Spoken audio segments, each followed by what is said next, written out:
What matters most to you in life?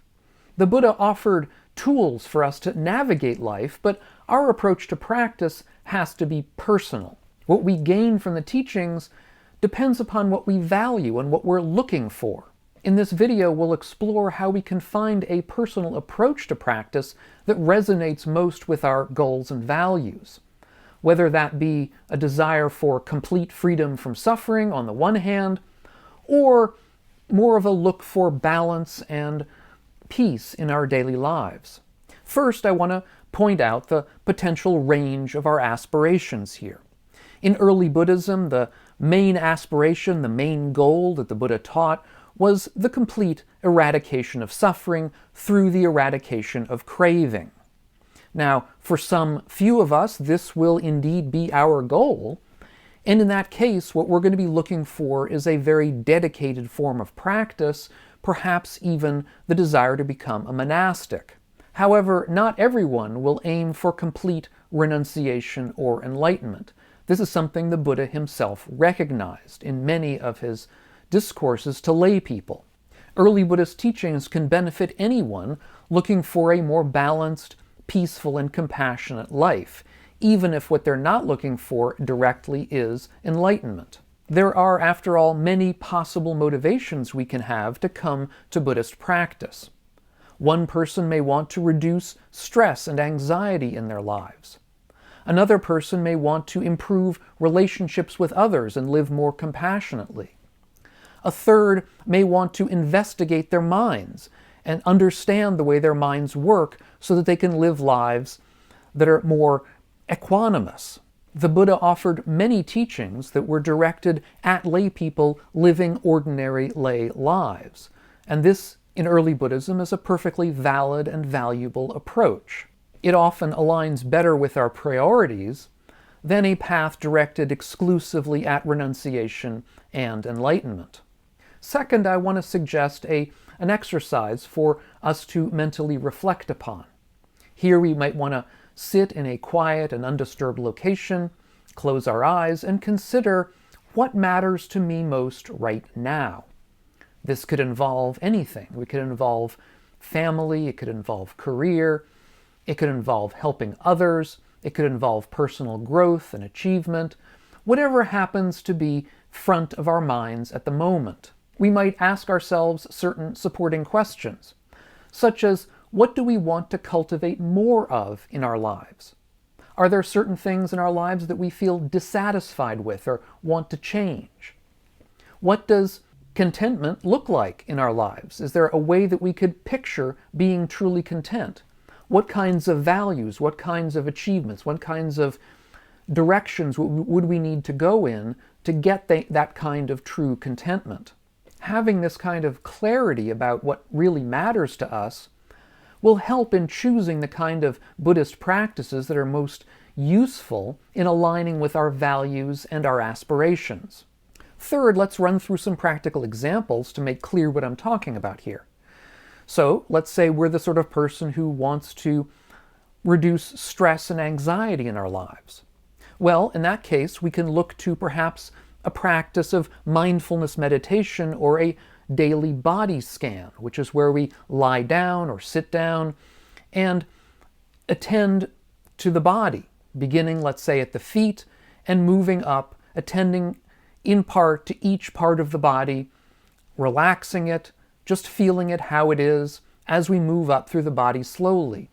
This can be a way to reduce stress, reduce anxiety. Similarly with mindfulness meditation or mindfulness of breathing, simply focusing on the repetitive breathing that we have. If we do this for 15 minutes, a half an hour a day, that can make our day much more grounded and peaceful. It's a great way to start the day.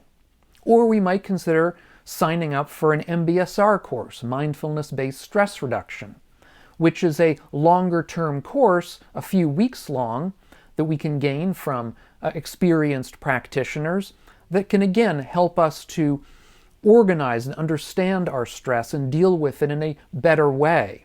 If we're looking for personal growth or to improve our relationships with others, our sense of compassion, we can consider a practice of what are known as the Brahma Viharas, the practices of kindness, compassion, sympathetic joy, and equanimity.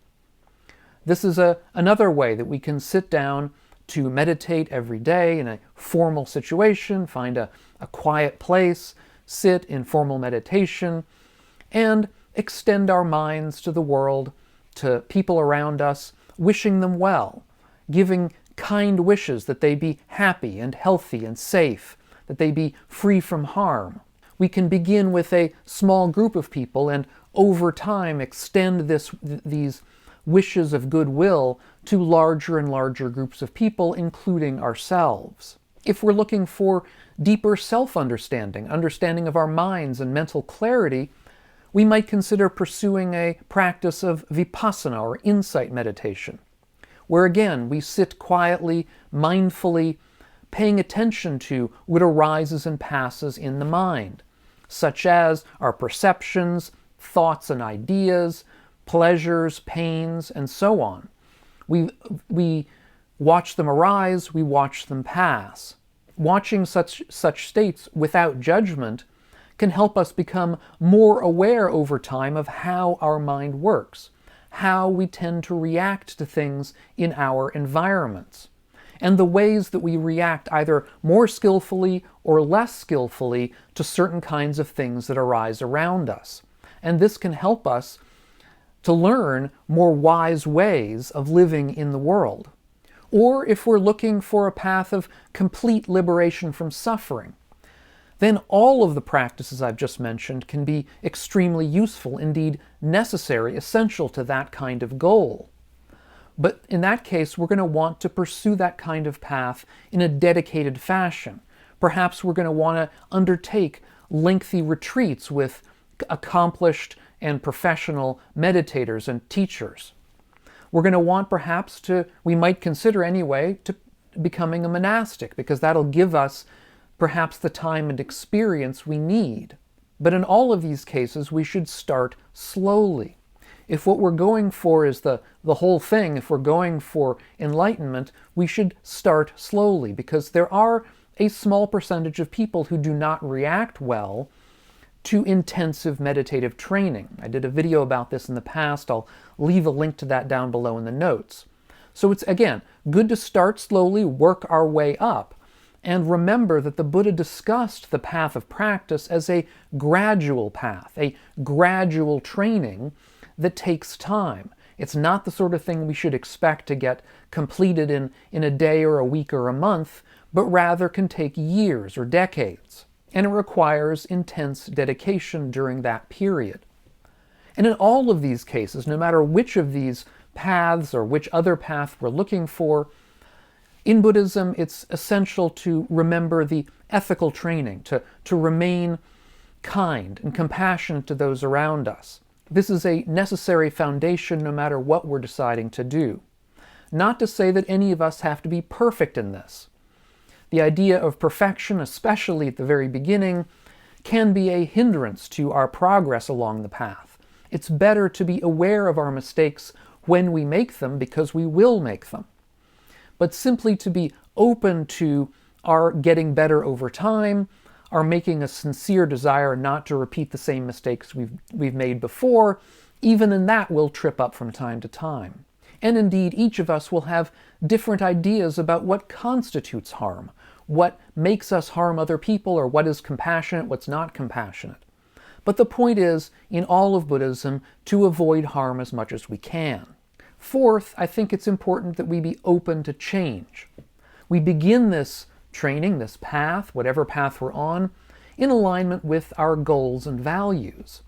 However, those goals and values themselves may change over time. And again, we should be open to that possibility.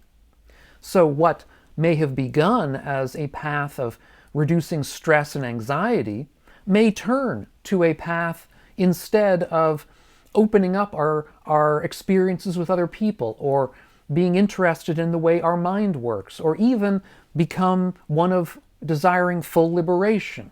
Whatever the case may be, we have to be aware that our path depends upon whichever goals and objectives we're looking for, and those goals and objectives themselves are subject to change and maturation. So I would recommend that we touch base from time to time as our life goes on, considering this question of what matters most to us at this time.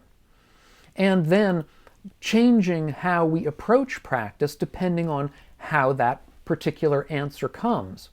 And if there is no answer, we can be okay with that as well. We simply pursue the path in front of us. Fifth, in conclusion, the Buddhist path is open and complex and multifaceted enough that all of us can find roots within it that fit best with our goals and aspirations. But during our journey, we should be open to trying other options, to seeing something, to seeing other ways of approaching the path of practice, because we might learn something along the way, and our goals and desires and values may change as we practice. As the Buddha himself said in the Dhammapada, "Don't think lightly of goodness that it won't come back to you. The pot is filled with water falling drop by drop. The sage is filled with goodness little by little." So the path of practice is a gradual one, a long one. It goes drop by drop. But drop by drop, we can make a difference in our lives and the lives of those around us who matter most to us, indeed the entire world. I did a past video on the way that actual lay practice is important in meditation, that the Buddha taught meditation to lay people as well. It wasn't simply a practice in the early Sangha for monastics. And I'll leave a link to that video up here on the screen. If you're getting something out of these videos of mine, consider taking a look at my Patreon page, which is linked up here and down below in the notes, and see if you want to help support the channel and the work that I'm doing. Thanks so much, and we'll catch you on the next video. And meanwhile, all of you, be well.